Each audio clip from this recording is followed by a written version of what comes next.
Hello everyone, my name is Emma and this is Learn from the Past, a channel where I geek out about cool history stuff and you hopefully learn some cool history stuff. Let's get started. Today we're going to be talking about the 1899 New York City Newsies strike.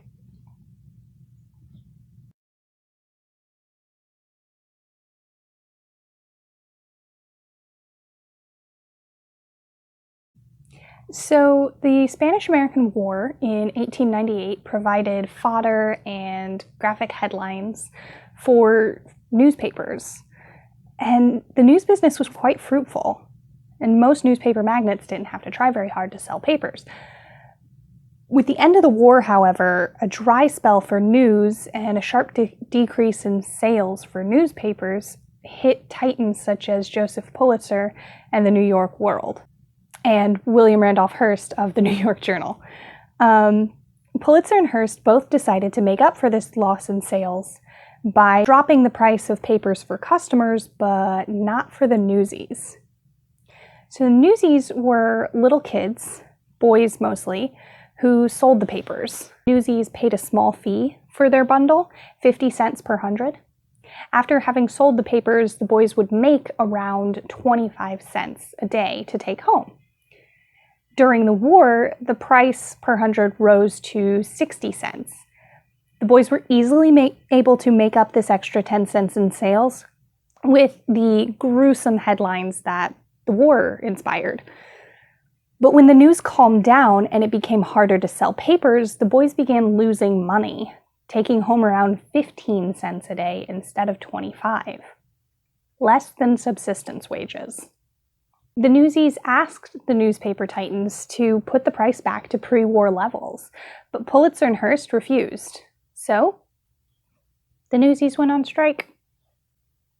The newsies strike was part of what some newspapers referred to as strike fever, a series of labor strikes that rampaged across the country in the summer of 1899.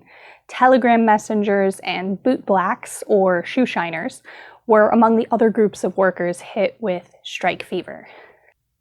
On Wednesday, July 19, 1899, the downtown newsies gathered at City Hall Park and declared a strike on the World and the Journal. They sent word to newsies in Harlem, Brooklyn, Long Island, and Jersey City to join in. The striking newsies elected Kid Blink to be the strike leader, a one-eyed, eye-patch-wearing Brooklyn newsie, described by Susan Campbell Bartoletti in her book Kids on Strike as being small for his age. Kid Blink's second in command was Dave Simons, a 105-pound Jewish boxing champion who sold papers on the side. Jack Sullivan, Racetrack Higgins, Manhattan's Crutchy Morris, and Brooklyn's Spot Conlon were also declared Union leadership. When Pulitzer and Hearst responded to the strike by hiring scabs, or strikebreakers, the newsies raided delivery wagons, tipping them over and destroying newspapers before they could be sold. On July 24, 1899, some 5,000 newsies gathered in New Irving Hall on Broome Street for a strike rally. Speeches were given by Kid Blink, newsgirl Brooklyn Bridge Annie Kelly, and other members of the strike leadership. Brooklyn Bridge Annie Kelly, so nicknamed for her beat, was one of the few women newsies who struck. Most of the women newsies were adults who were scared of losing pay and so did not participate in the strike. At the rally, Kid Blink encouraged the newsies to refrain from violence for the sake of the movement. His followers heeded his words and stopped beating up newsies for selling papers and stopped tipping delivery wagons. The strike was going well. Although neither Pulitzer nor Hearst had conceded defeat or given in to the newsies' demands, sales plummeted drastically. In response to this early success, Kid Blink and his right-hand man, Dave Simons, promised the newsies a parade on July 27th. When none of the leadership showed up and the parade didn't happen, the newsies began to lose faith in the cause. The strike began to lose momentum. About a week later, the newsies caught Kid Blink and Dave Simons with bundles of papers to sell and called them traitors. Blink and Simons argued that they were under the impression that the strike was over. They were chased by a horde of angry newsies until they ran into two detectives. Mistakenly believing that Kid Blink was leading the rowdy group of newsies, the detectives arrested him.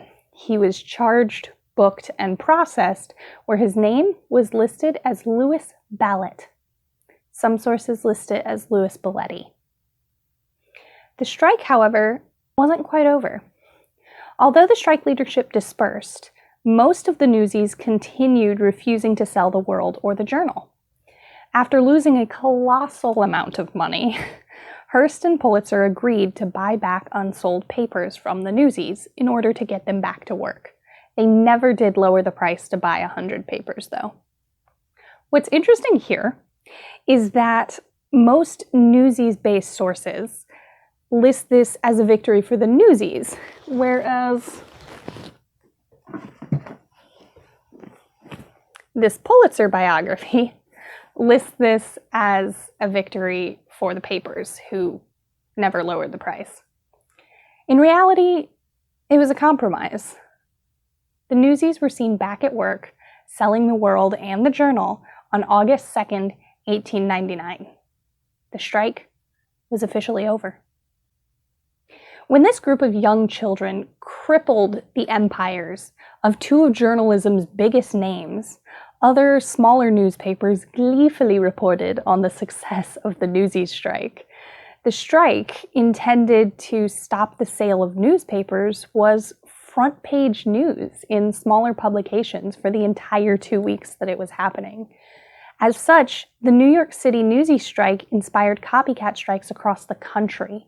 Shoe shiners, factory workers, and Western Union messengers went on strike for better wages in the last months of 1899. Interviewed by the New York Tribune on August 3rd, a group of newsies explained that they were back at work because they were able to make money at work again. These boys clearly saw the strike as successful.